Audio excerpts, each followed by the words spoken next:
Hi my love, so ngayon katatapos lang talaga ng reading natin and hindi nga tayo nakalabas ng bahay pero may magandang nangyari ngayon my loves.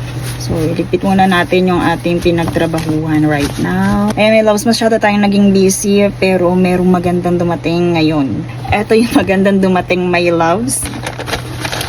Yes, may pa-take out ang ating sister kasi nga hindi tayo nakalabas ng bahay because of yun nga yung mga clients natin. So tinake out na lang nila tayo.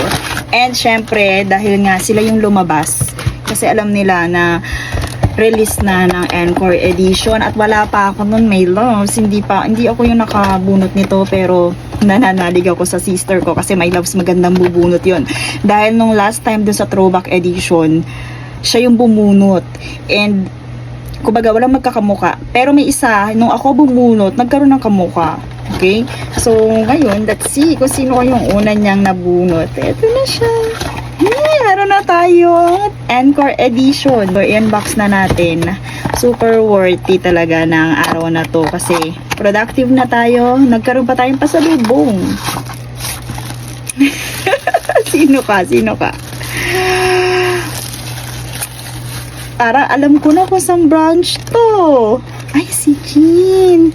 Si Jean ang nabunot niya. Hi, Jean. Ang cute. Meron na tayong Jean. Kagaya dito, maganda yung box ha. Kulay red. And yun nga. Kagaya na sinabi ko, katatapos lang ng ating reading. And super worth it yung ating merienda ngayon. Makakapag midnight snack na tayo. With our burger. Ayun, wow.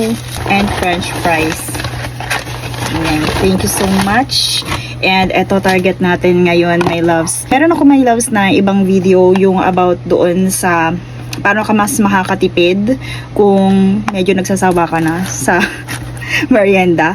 Paano ka makakatipid. So my loves nandun. Pero iyon is na masyado kasi tayo na busy eh. Iyon ay nagawa ko during throwback edition. Hindi ko pa siya nagagawa sa Encore. Pero yun yung plano kong gawin para mas makatipid ako at makollect ko yung lahat. Okay, my loves? And that's all for this. Thank you so much. And let's eat na.